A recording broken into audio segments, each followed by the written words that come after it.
Let's get an expert view. We've got Kranthi Bathini joining us this morning, equity strategist at Wealth Mill Security. Good morning, Kranthi. Pleasure having you back with us here on News9. Just tell us, are markets waiting for something? Are markets really trying to understand all that's happening in the world? What's really going on? Because it's very hard to find a direction, one way or another, positive or negative in the markets right now. Yeah, Karthik, you are absolutely correct. The headline indices have been in a consolidation phase. The follow-on buying is not coming at the higher end of the market, that is above around 25,500. But 25,000 level is a psychological and a sentimental level for the market. As long as the market is below 25,000 level, you can see some kind of a subdued activity in the markets in the medium to short term. Market have expected some kind of a rate cut, but in somewhere the other, some relaxation of the norms for lending in terms of the IPOs and also the infrastructure lending is concerned, RBI could able to deliver some kind of a solace to the industry. But there was a lot of impetus on the market with respect to MPC is concerned. There would be a rate cut between 25 to 50 basis points. That's where the anticipation from the street. But the rate cut we have not witnessed. But the commentary is quite positive. Okay, they are in a wait and watch mode, and if in the next subsequent, they have not ruled out any kind of a rate cut in the upcoming monetary policies that is going to be scheduled in the month of December around. So at this point of time, by and large, the market sentiment is market sentiment is neutral at this point of time. Still, the global tariffs and geopolitical issues have been weighing on the market. The foreign portfolio investors continue to be the net sellers at this point of time.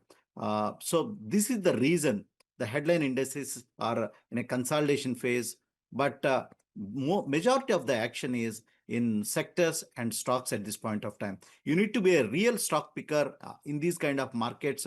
Last 1 year have been to make any kind of a good quality returns in this kind of market. Stay with us. We also have Finance Minister Nirmala Sitharaman speaking live right now at the, at the Kautilya Economic Conclave 2025 on the theme of seeking prosperity in turbulent times. I think let's just listen in to what the Finance Minister has to say before we come back to you. A contested equilibrium allowed nations to pursue prosperity through integration and interdependence. That equilibrium has inevitably been appended, and the rules of international engagement are being rewritten. Stating that the present is turbulent in some sense would be an understatement. The scale of the challenge which is in our hand is rather too big, so we will be understating the scale of the challenge at hand. What we face is not a temporary disruption, but a structural transformation. The question, therefore, is, and this is something on which I will request the gathering to ponder and come out with some answers, because none of what I'm going to say are answers to the problem which are in our hand. But problem exists and we'll have to find solutions. So the question is, what lies on the other side of this transformation? If indeed this uncertainty, if indeed this not temporary disruption, but indeed the uncertainty is a structural transformation. And I would like to put it in that, in those words. And if indeed it is structural transformation, what lies in the other side? What will the new equilibrium look like? And who will shape it? And on what terms will it be shaped? These questions are not easily answered, as this equation has to be taking into consideration very many variables, not just a few, but many variables. Shifts that Finance Minister Nirmala Sitharaman there speaking at the Kautilya Economic Conclave and really mentioning all the uncertainty in the world that we are seeing right now, not being a temporary phase but a structural change, a structural transformation. Kranthi, what do you make of Finance Minister's latest comments that we just heard? She's talking about the disruptions, the uncertainty in the global world, and of course we are discussing it pretty much every day on what's happening in the US and what's happening everywhere else in the world. The fact that these may not really be temporary disruptions, but could be structural transformations. What are your views on this? Yeah, Karthik, there is definitely a change in the structure of the way the world has been going through. The system has been changing. It's more about the introvert and protectionism has been going up, and the countries like the US, where the democratic country and a free economy is having such a kind of a tariffs is changing the complete order of the world. That's where the policymakers across the globe, they have been concerning at this point of time, and they have to align with the changes in the structural changes. So whenever these alignment comes in, okay, there would be a turbulence would be there. That's what the finance minister has been addressing at this point of time. That's what the title also, seeking prosperity during the turbulent times. So we are going through that phase, and we have been witnessing those kind of a turbulent phase in India also at this point of time. We need to see the real impact of this turbulence and the tariffs in the next coming quarters. But by and large, we are, if you ask me, Kranthi, we are insulated. Some part of the sectors have been insulated, but still we are vulnerable for these kind of turbulence across the globe, the friction we are facing at this point of time. Right. I want to pick up some sectors this morning with you, Kranthi, and of course in the context of turbulence that Finance Minister is also speaking about. The pharma sector seems to have at least recovered now from the initial pain that we heard late last week with the 100% tariff that was imposed, and the data and the sort of projections coming from the government at this point suggesting that we could indeed be touching about $30 billion worth of exports to the US, up from $27.5 billion.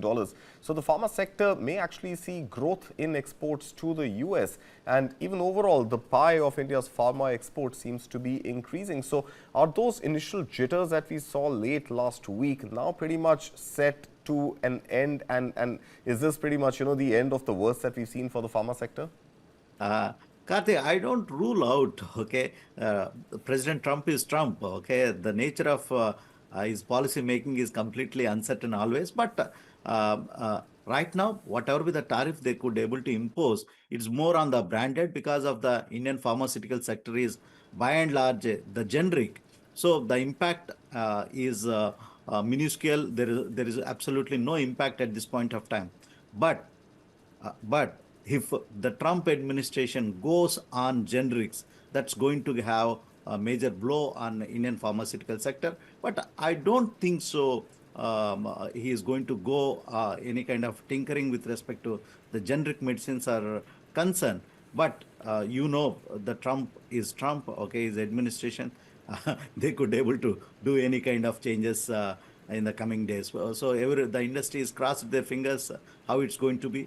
But there are some kind of a segment. There are chronic, non-chronic, critical, and non-critical. So there can be a section of differences with respect to the branded and generic medicines are also concerned. So, right. But always the industry has to get ready for any kind of impositions from comes from the this administration. Right. I agree with you on both the counts, in fact, Kranthi. The fact that that perhaps there could be something that Trump does, Trump being Trump, he does something on the generics as well. But I also understand that it would not really be in the interest of American citizens if there was a further tax imposed on the generic drugs category as well. I want to quickly also touch upon the FMCG defensive pack here. And the defensive pack really seems to be playing on the defensive and perhaps waiting for the 25 basis point cut that never happened. But overall, despite the GST cut, despite all the momentum on India's consumption that we keep talking about, the FMCG pack also, at least this week, has largely been in the negative. What is driving the investors away from this defensive pack right now? Karthik, yeah, you are absolutely correct. Okay, they have been in a consolidation phase, then subdued performance in the medium to short term, despite of the big announcement and euphoric mood of the FMCG space is concerned. The initial update that came from Hindustan Unilever, the business updates, what they have been mentioning is, with respect to the GST cuts are concerned, that's not they are in a wait and watch mode in the initial stage. That was the reason the business impact is on a positive note. The initial phase is very less. That's where the market is slightly concerned how this GST reduction is going to have a incremental impact on the sales growth is concerned. So this is the commentary that has been weighing on the FMCG sector in the medium to short term. But we can expect, coupled with the GST reduction and also the festive season is concerned, most probably that the entire this euphoria has to transform into revenues. That's where the street has been waiting. But by and large, they are insulated at this point of time. We can expect some kind of a positive performance in the next coming quarters. Right. Thank you so much for all those inputs. As always, Kranthi, pleasure having you here with us.